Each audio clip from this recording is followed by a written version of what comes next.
Rendons grâce et gloire au Dieu Trinitaire qui a été grandement glorifié et nous a accordé le succès tout au long de la mission en Malaisie. Nous exprimons notre profonde reconnaissance à notre bien-aimé pasteur principal pour ses prières, son soutien, pour avoir envoyé l'équipe missionnaire, nous permettant ainsi d'annoncer la précise parole de diriger des réunions de prière remplies de l'Esprit. Nous remercions également tous les pasteurs anciens et membres qui ont soutenu ce voyage avec amour et prière. Aujourd'hui, je vais partager le message prêché lors du culte du 17e anniversaire de l'église Mamie des Sourds de Penang, ainsi que le rapport, je vais vous donner le rapport missionnaire. À travers la prière garantie de notre pasteur principal, l'équipe missionnaire a accompli avec succès la mission en Malaisie du mercredi 3 décembre au mardi 9 décembre. Par la grâce de Dieu, l'équipe a quitté l'aéroport international d'Incheon à 11h le 3 décembre et est arrivée à l'aéroport international de Kuala Lumpur vers 17h.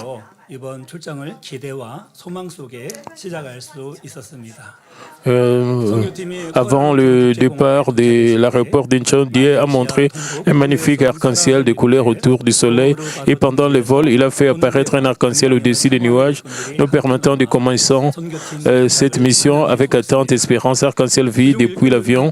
À l'arrivée de l'équipe missionnaire à l'aéroport international de Kuala Lumpur, nous avons été accueillis par des ouvriers qui aiment l'église centrale et notre pasteur principal, y compris des membres venus de Sarawak sur l'île de Bornéo et Johor Bahru. Nous avons partagé un moment de grâce avec les ouvriers à l'aéroport en réfléchissant au sens de ce voyage. Il était particulièrement émouvant de voir un nouveau membre qui avait participé à la retraite d'été 2025 qui est désormais bien établi venir à l'aéroport et servir fidèlement.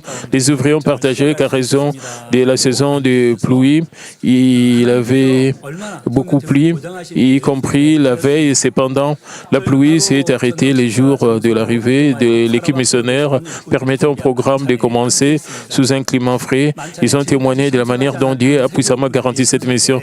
Nous nous sommes rendus directement au lieu du dîner et avons partagé un repas partagé par les ouvriers de la région du Sarakaf. J'ai vu certains membres qui ne fréquentaient pas encore régulièrement l'église se joindre à nous et manifester une croissance spirituelle. Le matin du 4 décembre, nous avons visité l'église Mamie de Kuala Lumpur et offert des prières. La diaconesse Wu Chemai, responsable de l'église Mamie de Kuala Lumpur, a partagé avec joie et reconnaissance qu'elle avait achevé une prière relais de 70 jours pour le réveil de l'église le dimanche 30 novembre et que notre visite avait eu lieu 4 jours plus tard, le jeudi. Après un temps de consultation pastorale et de prières à l'église, nous avons partagé le déjeuner, un temps de communion fraternelle avec le membre de Kuala Lumpur. L'après-midi à l'église Sudomanmin, nous avons rencontré le diacre Wu Liampong et son épouse qui dirige une église de la maison Amiri dans les Sarawak, ainsi que la présidente Deborah Teng de Mamin Publishing Malaisie. Et la présidente Teng a partagé la vision de réveiller la communauté chrétienne en Malaisie à travers le ministère de l'édition. Elle a présenté plusieurs projets de publication, notamment celui de présenter le message de la croix sous forme de bande dessinée afin que les enfants puissent le lire facilement. Elle a également demandé des conseils concernant la gestion et l'orientation future de la librairie Room qu'elle dirige actuellement. Le diacre Wu Lia Gyong, qui mène un ministère d'église de maison à Miri, Sarawak, a consacré d'importants moyens financiers. Il a partagé son expérience de voir de nombreuses personnes recevoir des bénédictions en Malaisie et d'encourager les membres de l'église centrale. Il a également demandé s'il serait possible de nous rendre visite tous les 3 mois. J'ai ensuite rencontré les âmes dont il s'occupait en ligne et j'ai prié pour elles avec les mouchoirs. Le diacre Wu a atteint non seulement des personnes en Malaisie, mais aussi dans d'autres pays par Internet. Il leur présente notre ministère, leur permet de recevoir la prière en ligne comme beaucoup reçoivent des guérisons. Il continue fidèlement à les accompagner. À ce moment, une demande de prière a été faite pour un membre qui avait récemment subi de multiples fractures au niveau de la hanche. Après la prière, il a reçu la guérison. La même personne ensuite a demandé la prière pour notre maladie. J'ai prié de nouveau pour lui. Par la suite, j'ai rencontré une diaconesse qui a un doctorat en linguistique malaisienne, chargée de l'interprétation et de la traduction de nos cultes et de nos supports. Je lui ai offert un temps de conseil et de prière. Cette diaconesse est enseignante et a exprimé son désir de participer à la retraite d'été Manmin l'année prochaine en utilisant un congé religieux exceptionnel accordé aux fonctionnaires. Elle a donc demandé la prière de notre pasteur principal, comme la retraite généralement liée au début août, période qui ne correspond pas aux vacances scolaires en Malaisie. Elle n'est normalement pas autorisée à prendre congé. Et donc, même si celui-ci est accordé, elle doit rester en Malaisie pour cette raison. Elle avait un besoin pressant de la prière du pasteur principal. Dans la soirée, nous avons tenu une réunion de prière remplie de l'Esprit, intitulée Seigneur notre guérisseur, en partageant la parole tirée de 1 Pierre 2:24. Après avoir délivré un court message, j'ai prié pour le membre diverses maladies ont été guéries. Une femme qui souffrait sous l'oppression de puissance des ténèbres a reçu la paix dans son cœur et a confessé je suis une enfant de Dieu. Jésus-Christ est mon Seigneur. Le lendemain, la personne a préparé un plat de crevettes et me l'a apporté, ce qui fit un moment très touchant. Et Yemei Ping, une membre enregistrée en 2024, s'était blessée à la cheville et avait des difficultés à marcher. Cependant, lorsqu'elle est venue à l'aéroport pour accueillir l'équipe missionnaire, après nous avoir vus, elle a pu marcher sans encombre. Après avoir reçu la prière lors de la réunion de prière remplie de l'Esprit, elle a témoigné qu'elle se sentait encore mieux. Et un autre membre, Wijen, qui avait des difficultés à marcher à cause d'un AVC, a témoigné après la prière, son corps se sentait beaucoup plus léger, rendant gloire à Dieu. Après la fin de la réunion de prière, les membres étaient si remplis de grâce et qui ne voulaient pas partir. Alors nous étions rassemblés. Un patient souffrant est venu demander la prière. Incapable d'entrer dans le sanctuaire, il était amené par son fils en voiture et a reçu la prière de l'extérieur de l'église. De nombreux événements ont eu lieu. Le matin du vendredi 5 décembre, nous avons rencontré 3 croyants d'une autre église originaire du Sri Lanka qui désiraient ardemment nous rencontrer après avoir pris qu'un pasteur de Corée venait visiterait l'église Sudo Manmin. Ils ont partagé leur soif spirituelle et leur désir de la parole de vie en passant environ 1 heure à échanger avec eux. J'ai rendu grâce en voyant combien de personnes dans le monde aspirent à la vérité. Je leur ai présenté notre ministère à travers une brochure et montré des photos du berger conduisant de campagnes d'évangélisation unifiée dans le monde. L'une d'entre elles, une travailleuse migrante philippine, a montré un intérêt particulier apprenant que campagne avait également eu aux Philippines. Une autre femme d'origine indienne portait une profonde souffrance liée à des problèmes familiaux. Après les temps de conseil, alors que j'ai prié pour elle avec le mouchoir, une puissante œuvre du Saint-Esprit s'est manifestée. Elle a crié. Il s'agissait d'une réaction spirituelle immédiate qu'il n'avait jamais reconnue auparavant et des changements se sont produits par la suite. Ce qui fut particulièrement remarquable, c'est à ces mesures que je m'approchais d'elle avant que je ne pose le mouchoir sur elle. Elle s'est mise à crier. Après la prière, elles ont partagé qu'elles n'avaient jamais rien vécu de tel et qu'elles étaient profondément étonnées. Ayant témoin de l'œuvre puissante du Saint-Esprit, elles ont exprimé leur désir de rencontrer personnellement notre pasteur principal, disant qu'elles aspiraient à une expérience encore plus forte du Saint-Esprit. Lorsque je leur ai expliqué qu'elles pouvaient vivre de telles œuvres puissantes lors de la retraite d'été en août, elles ont répondu que août leur semblait trop lointain et ont même demandé s'il existait moyen de venir trop tôt. Elles ne pouvaient pas attendre. Bien qu'elles aient initialement prévu de partir après notre rencontre, elles étaient si remplies de grâce qu'elles ont assisté au service de baptême dans l'après-midi et ont continué à recevoir des bénédictions. Nous avons ensuite tenu du temps de conseil et de prière pour le membre de l'église Sudo Manmin. Lors de la rencontre avec le groupe d'étudiants, j'ai constaté que beaucoup avaient des problèmes de dépendance au téléphone portable. C'était plus grave que nos jeunes ici dans Corée. Je leur ai conseillé que même s'il est préférable de ne pas passer trop de temps sur le téléphone lorsqu'ils l'utilisent, ils devraient regarder seulement la Bible et des contenus spirituellement bénéfiques. Lorsque j'ai demandé à ceux qui étaient prêts à le faire de lever la main, tous l'ont fait et j'ai été impressionné par la pureté de ces étudiants. À l'équipe des ouvriers, j'ai encouragé chacun à accomplir fidèlement son rôle et à œuvrer pour le réveil en s'unissant à la responsable diaconesse Ju Fenping. J'étais reconnaissant de voir ce groupe de serviteurs de l'Église, bien qu'ils se soient enregistrés en 2023-2024, ils ont grandi spirituellement et accomplissent fidèlement leurs responsabilités. Ils ont été rafraîchis à travers le temps de conseil. À 15 heures, un service de baptême a eu lieu, au cours duquel 10 personnes ont été baptisées.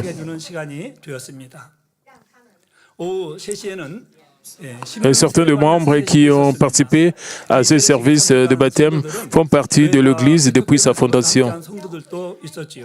En raison du récent déménagement du sanctuaire, ils ont exprimé leur gratitude de pouvoir recevoir le baptême avant la fin de l'année 2025, avec l'autorisation de notre pasteur principal à 18h30, un séminaire pour les ouvriers de l'Église s'est tenu sous le thème 1 dans le Seigneur, basé sur 1 Corinthiens 12 à 27. Au cours de ce séminaire, j'ai partagé que devenir un dans le Seigneur apporte une grande joie à Dieu et constitue également une sagesse pour la vie. J'ai expliqué que de même que de nombreux organes de notre corps s'unissent pour soutenir la vie, le corps du Christ est lui aussi uni lorsque chaque membre accomplit fidèlement son rôle. C'est ainsi que tout le corps grandit, chaque jour reçoit la vie, tout comme les différentes parties du corps forment un seul corps vivant et dépendent absolument les unes des autres. Il en est de même pour les membres de l'Église. J'ai souligné que puisque le corps est un et que l'Esprit est, que Dieu le Père que nous servons est, nous reconnaissons la valeur de chaque membre et devenons véritablement un dans le Seigneur. En seulement 4 ans après la fondation de l'Église, Sudo Manmin est prête à grandir à son sanctuaire. Auparavant, l'ancien sanctuaire n'occupait qu'un seul étage et présentait de nombreuses limitations, mais le nouveau sanctuaire comprend 3 étages. Il dispose notamment d'une salle d'enseignement, d'une salle de culte pour les enfants, etc., permettant aux membres de mener diverses activités dans un environnement plus confortable. Le sanctuaire n'est pas encore entièrement achevé et certains travaux restent à accomplir. Nous vous demandons donc de prier pour cela. Le matin du samedi 6 décembre, après avoir terminé tout le programme à Kuala Lumpur, nous avons pris un vol à destination de Penang, tandis que tous les membres nous accompagnaient pour nous dire au revoir. Pendant le vol, Dieu le Père nous a montré un arc-en-ciel circulaire entourant le soleil comme une promesse qu'il sera avec nous tout au long du programme à Penang. Après un vol d'1 heure, nous avons été accueillis à l'aéroport par environ 60 membres. En recevant cet accueil chaleureux, nous avons ressenti une grande fierté pour Manmin et une fois encore, une profonde reconnaissance envers notre bien-aimé pasteur principal qui a prié pour cette mission.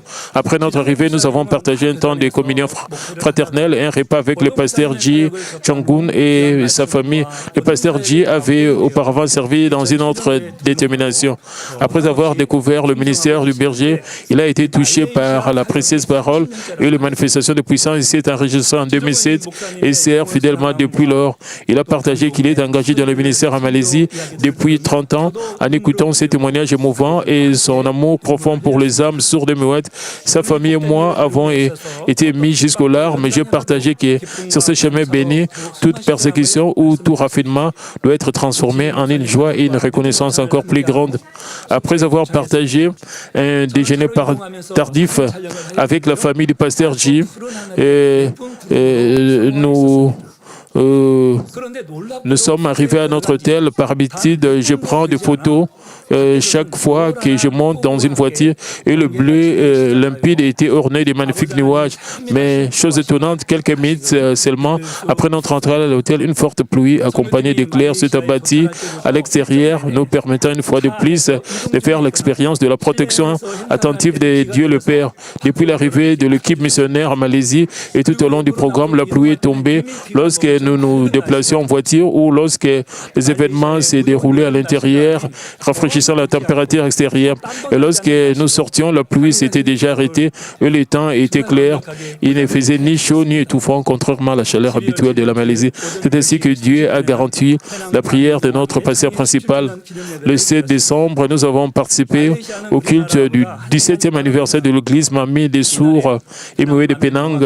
La Malaisie a 1 heure d'avance sur la Corée. en ces jours, non seulement les membres de l'église Manmin de Penang, mais aussi c'est des 12 églises branches des sourds et muets réparties dans 5 pays ont pris part au culte des croyants du monde entier se sont joints au culte d'anniversaire en ligne, notamment d'Asie, des Amériques et d'Europe. Lors du culte, j'ai délivré un message intitulé « L'Église qui conduit tout le peuple au salut ». J'en partagerai les détails ultérieurement. À 14h, j'ai prêché à partir de Isaïe 53, 4, 5 sous les titres « Par ce maître Cyr, nous sommes guéris ». Et lors de la réunion de prière du Saint-Esprit, j'ai prié pour chaque membre avec un mouchoir. Au total, 21 membres se sont avancés et ont témoigné de guérison, parmi lesquels un homme de l'église branche de Selangor à Kuala Lumpur qui souffrait de paralysie depuis 10 ans. Nous avons été particulièrement reconnaissants d'entendre les témoignages des membres qui avaient réussi la prière et la guérison en 2024 et qui, un an plus tard, rendaient maintenant témoignage. Parmi un jeune ouvrier a partagé qu'après avoir reçu la prière l'an dernier, il avait été grandement béni. À l'époque, son revenu mensuel était d'environ $1,300, mais il a depuis été béni avec un revenu d'environ $2,000. Il a témoigné que sa charge de travail avait tellement augmenté qu'il avait même reçu la bénédiction de pouvoir acheter sa propre maison. Étant donné que le revenu mensuel moyen en Malaisie est d'environ $520, cela représente une bénédiction proche de 4 fois le salaire moyen. Après la réunion de prière du Saint-Esprit, une représentation commémorative de l'anniversaire a eu lieu dans une salle de banquet située à environ 10 minutes de l'église. Le lieu est un établissement haut de gamme et qui nécessiterait un budget d'environ $7,400. Le diacre Joseph et son épouse, responsables des églises de sourds et muets en Thaïlande et à l'étranger, ont pris en charge l'ensemble des frais. Le diacre Joseph et la sœur Kate se sont mariés en Thaïlande en septembre dernier. Étant d'origine malaisienne, le diacre Joseph souhaitait offrir un repas aux membres malaisiens ou aux invités venus de l'étranger.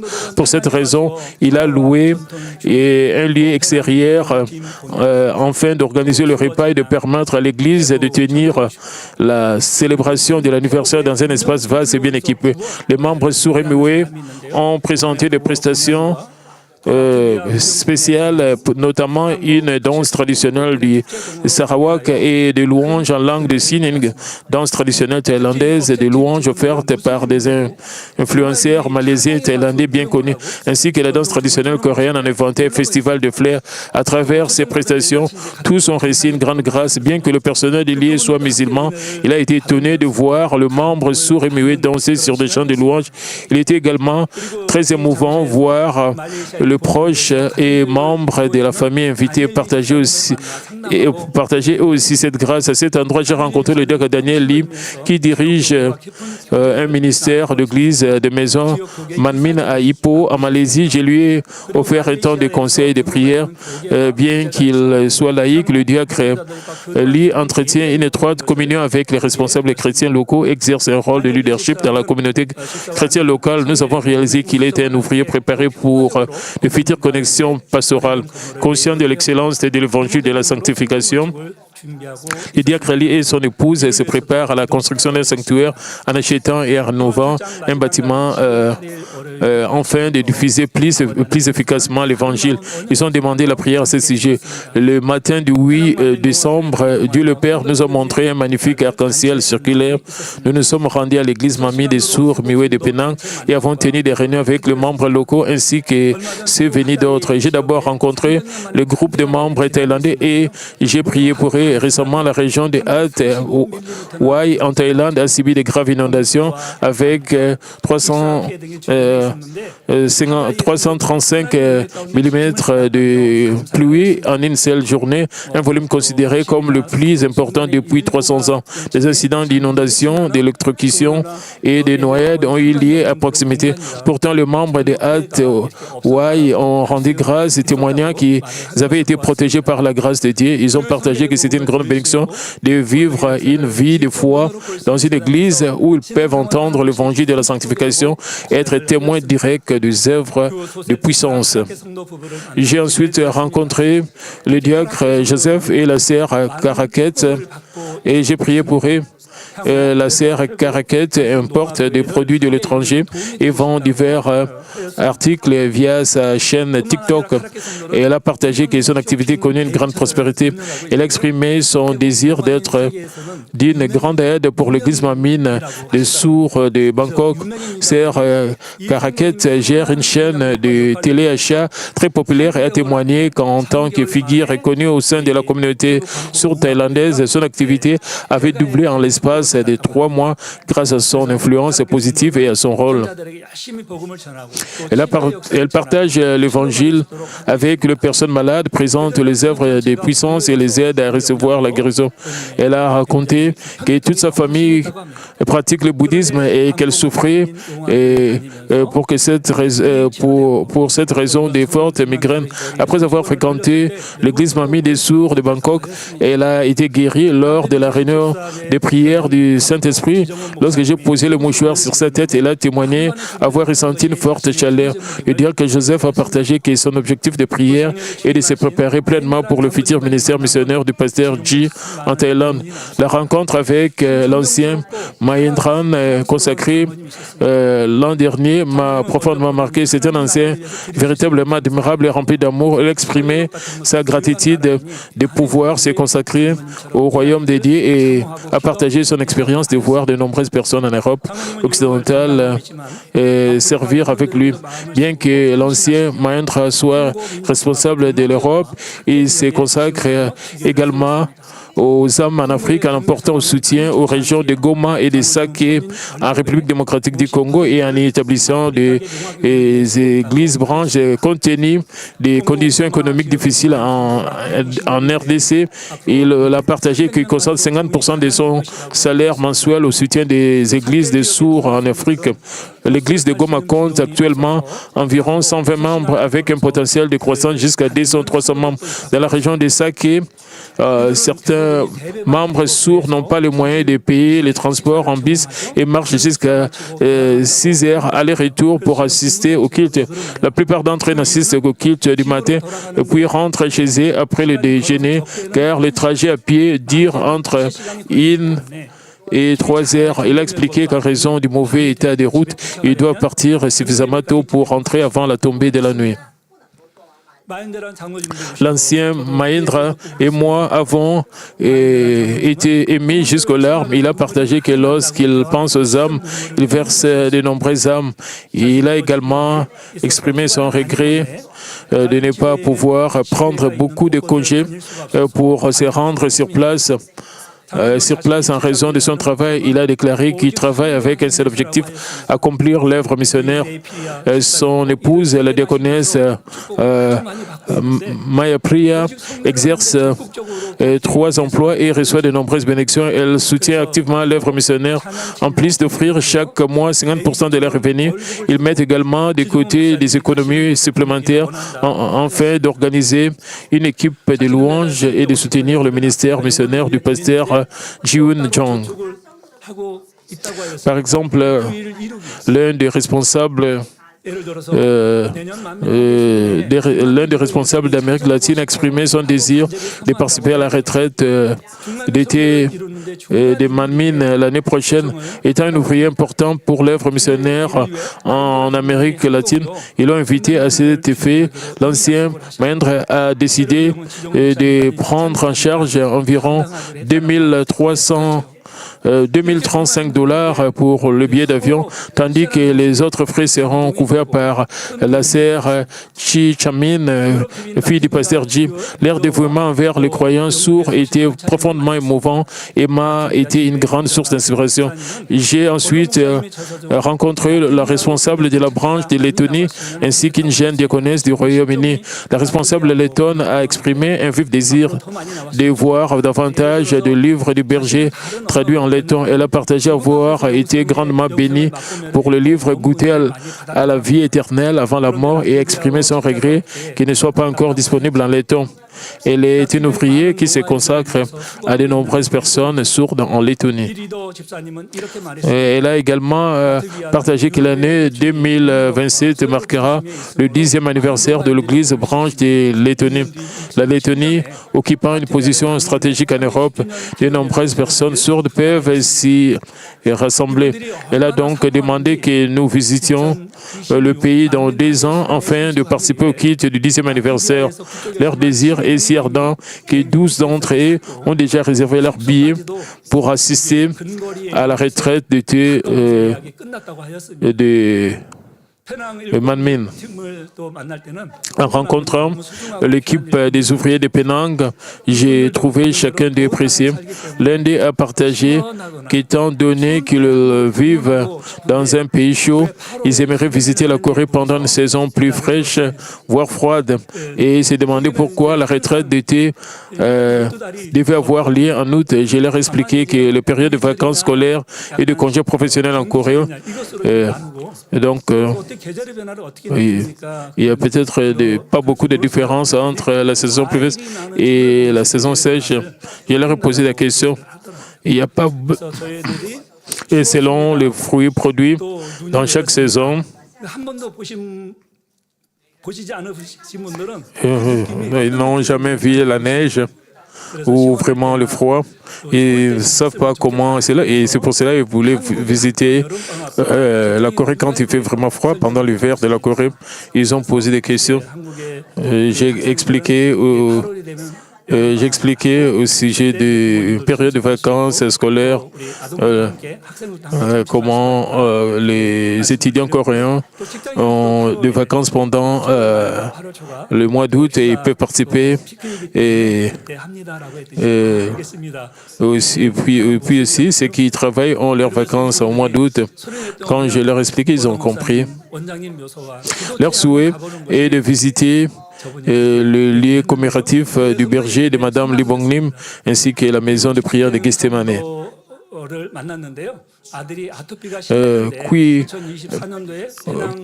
King Peng a partagé avec reconnaissance que son fils, qui souffrait d'une grave dermatite atopique, s'était considérablement amélioré après avoir reçu la prière lors du culte d'anniversaire de Penang en 2024. Il a expliqué qu'il est l'un des 3 enfants et a exprimé sa tristesse d'avoir été traité différemment par ses parents. Demandant des conseils pour son avenir, je lui ai répondu que nous ne pouvons pas toujours comprendre pleinement le cœur de nos parents, mais qu'en honorant nos parents selon sa parole, nous pouvons jouir de la prospérité d'une longue vie sur la terre. J'ai également rencontré le diacre Ernest, président de la mission des hommes, ainsi que son épouse. Leurs préoccupations portaient sur la manière de recevoir davantage de bénédictions et de se concentrer encore plus au royaume de Dieu. Le membre sourd semble avoir un profond désir de rendre la grâce qu'ils ont reçue. Par exemple, il y a un membre nommé Pascal en France. Il est enseignant dans une école pour sourds et une figure très respectée dans la société. J'ai prié pour lui en ligne l'année dernière et il a ensuite reçu un héritage important de sa famille. Il souhaitait offrir cet héritage à l'église Manmin des sourds de Penang, mais le pasteur Ji Jong-yung lui a conseillé de l'utiliser pour les missions auprès des sourds dans de nombreuses régions du monde. Cela reflète la pratique du partage et de l'amour mutuel tel qu'elle existait dans l'Église primitive. Après avoir rencontré les ouvriers, les membres sourds, nous avons, par la grâce de Dieu, achevé toutes les activités prévues, puis nous sommes rendus à l'aéroport et avons quitté la Malaisie. Bien-aimés membres, 1 Timothée 2:4 déclare « Dieu veut que tous les hommes soient sauvés et parviennent à la connaissance de la vérité. » Tout au long des 6000 années de la culture humaine, ce désir ardent de notre Dieu n'a jamais changé. Pour accomplir ce désir, il a enduré 1000 ans comme un an et un jour comme 1000 ans. Nous, membres de Manmin, comprenons combien le Seigneur aspire profondément au salut des âmes. C'est pourquoi depuis la fondation de notre Église, il y a 43 ans jusqu'à aujourd'hui, nous n'avons jamais cessé de prier, de travailler pour le salut des âmes, en suivant les traces de Jésus et le ministère des ancêtres de la foi consignée dans les Écritures. Nous nous sommes consacrés au salut des âmes. Les œuvres puissantes explosifs du Sali qui se sont manifestés lorsque l'apôtre Paul a ouvert la porte mission mondiale, s'est réjoui aujourd'hui à travers cette Église par la parole de vie et par une puissante, étonnante, de nombreuses âmes sont conduites au salut. Et cela est possible parce que l'autorité accompagnait ce que l'apôtre Paul proclamait et parce que Paul lui-même menait une vie sainte selon la parole de Dieu.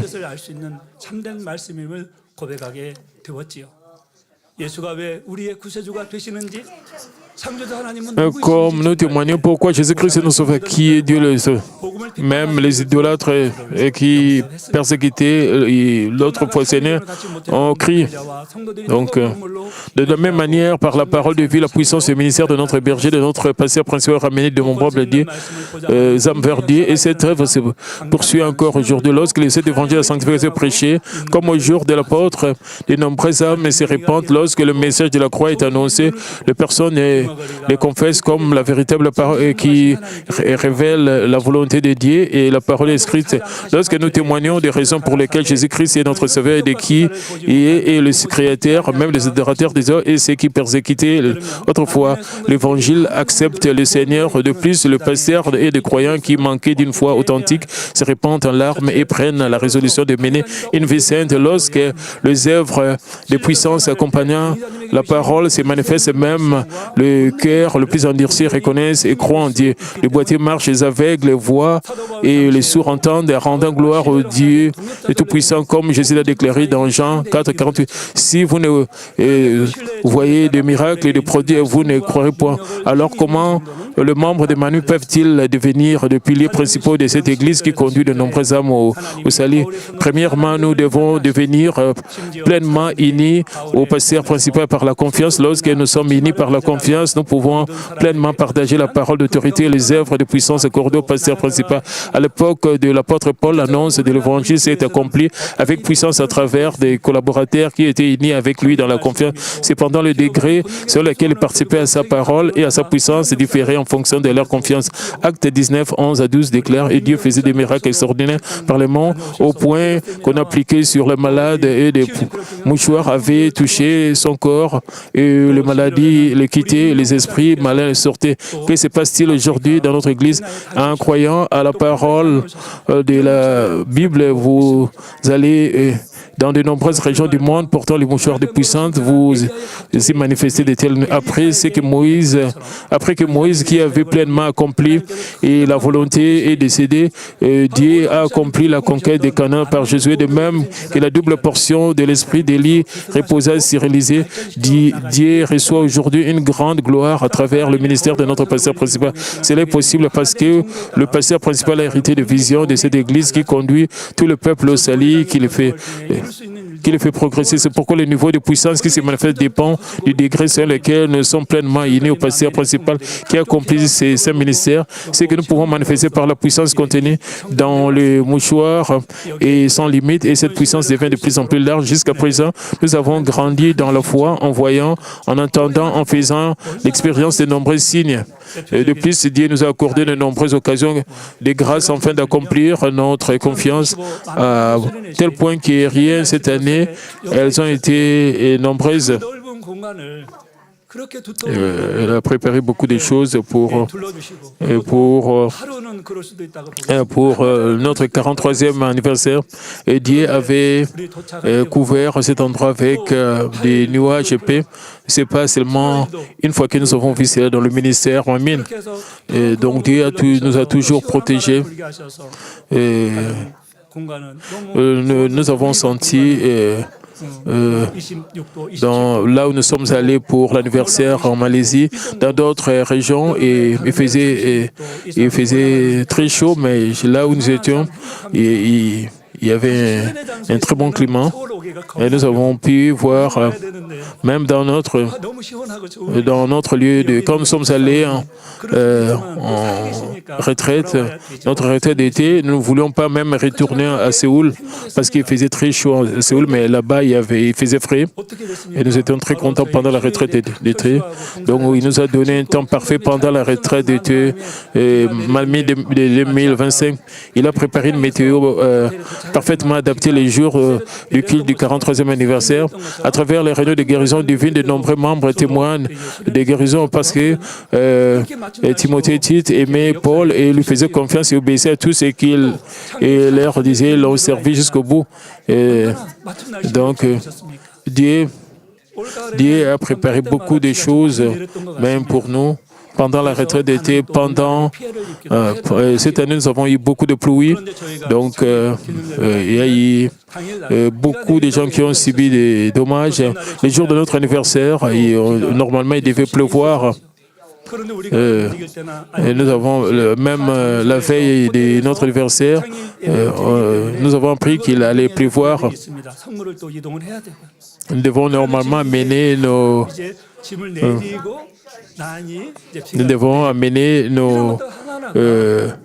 appareils sacrés dans ces grands hôtels, mais Dieu a agi en notre faveur parce qu'il y avait parce que le pasteur principal a prié sincèrement et Dieu a agi en notre faveur. Cela prouve que Dieu nous garantit. À travers aussi les réunions de guérison divine, de nombreux membres témoins de guérison.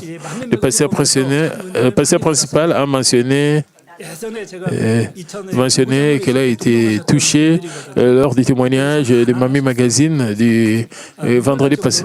Ce couple était membre sous ma direction. Ils étaient pauvres, mais maintenant, ils ont reçu beaucoup de bénédictions.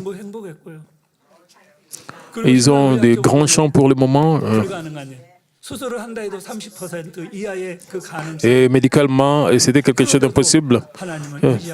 Donc, il avait seulement 20% pour être guéri. Mais puisqu'il a agi avec la foi, il a expérimenté l'œuvre de Dieu au niveau de son épaule.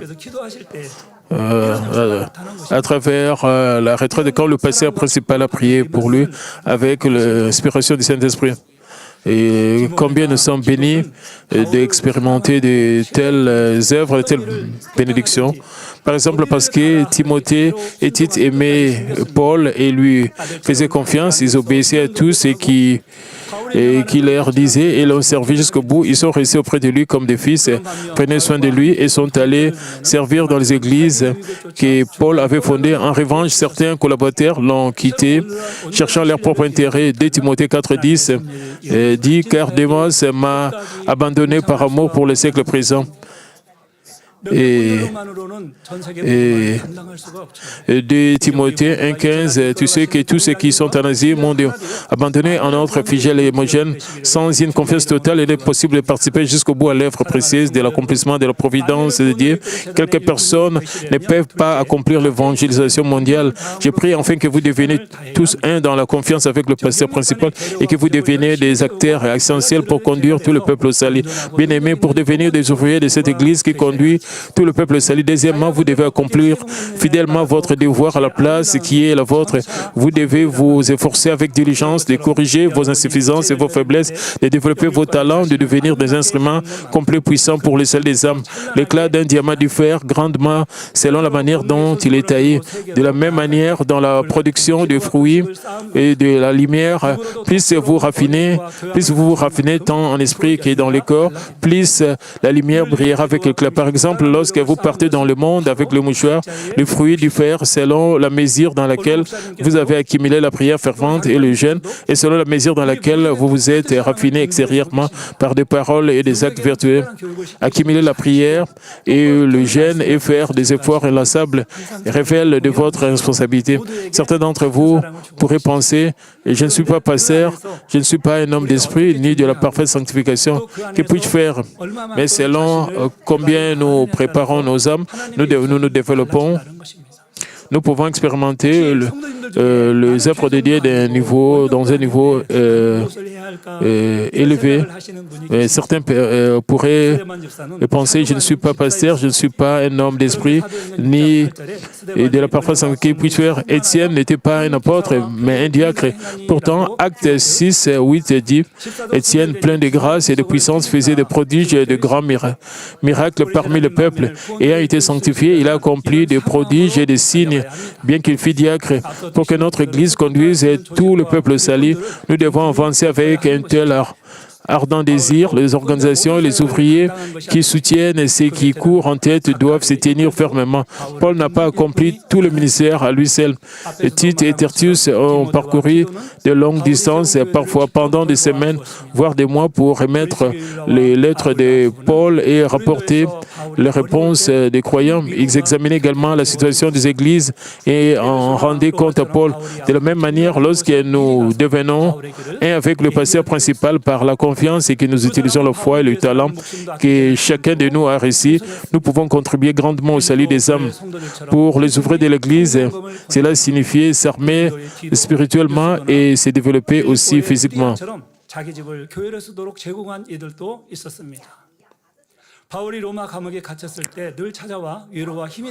Plus nous sommes équipés à la fois en esprit et dans le corps, plus l'œuvre du salut des œuvres prospérera.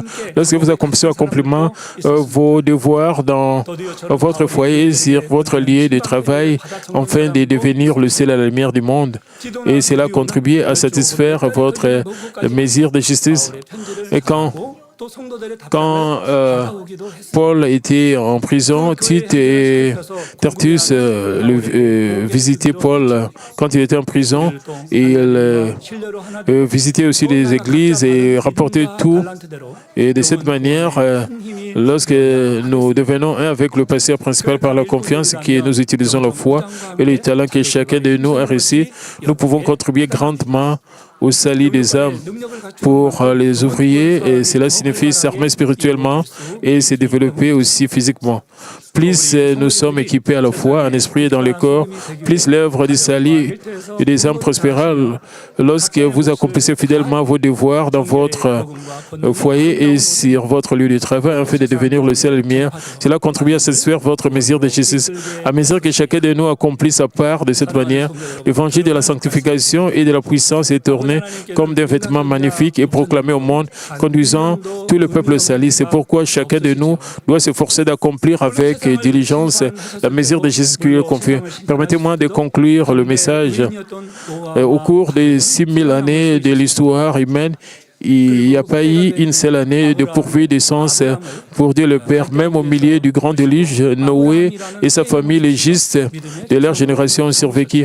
En son temps, Dieu a appelé Abraham hors de Ur en Chaldée et lui a donné le nouveau nom Abraham et a fait de lui le Père de la foi. Et environ 2000 ans par amour, Dieu le Père a envoyé son Fils unique sur cette terre. L'apôtre Paul a rencontré le Seigneur sur le chemin de Damas et n'a jamais perdu l'amour du Seigneur qui s'est tendu vers lui. Malgré de nombreuses persécutions et souffrances, Paul a accompli sa précieuse vocation. Dans ses lettres, comme Romains 16, il mentionne des noms précis demandant que les salutations leur soient transmises. Au verset 7e, il dit « Et saluez Andronicus et Junias et mes parents et mes compagnons de captivité. » Au verset 12e, « Saluez Tryphène et Tryphose. » Et qui travaillent pour le Seigneur. Saluez Perside, la bien-aimée, qui a beaucoup travaillé pour le Seigneur. C'était des noms précieux dont Paul se souvenait un du labeur. Ce sont des noms pour lesquels il priait, demandant au Seigneur de s'en souvenir et de le bénir. Comment souhaitez-vous que votre nom soit inscrit dans le livre de vie et dans le livre des souvenirs au ciel? Et comme celui qui priait jour et nuit pour le royaume du Père, celui qui prenait soin avec diligence des autres membres et protégeait l'Église au prix de sa vie, ou celui qui partageait les souffrances pour le nom du Seigneur, ou celui qui a beaucoup travaillé dans le Seigneur et a contribué à l'accomplissement de l'évangélisation mondiale. Tous ces noms seront inscrits et chacun pour son rôle. Je suis parti pour ce voyage missionnaire en tant que serviteur du Seigneur, pasteur assistant, le pasteur principal. À travers ce voyage, j'ai acquis une certitude encore plus profonde que les œuvres de la puissance de Dieu manifestée pour mamie deviennent de plus en plus grandes. Puisque Dieu le Père nous garantit Je remercie sincèrement notre bien-aimé pasteur principal pour sa prière de puissance qui a rendu possible l'accomplissement de cette œuvre bénie et glorieuse. J'exprime également ma profonde gratitude à tous les membres qui nous ont soutenus avec amour et prière, ainsi qu'à tous ceux qui ont travaillé ensemble durant ces voyages missionnaires.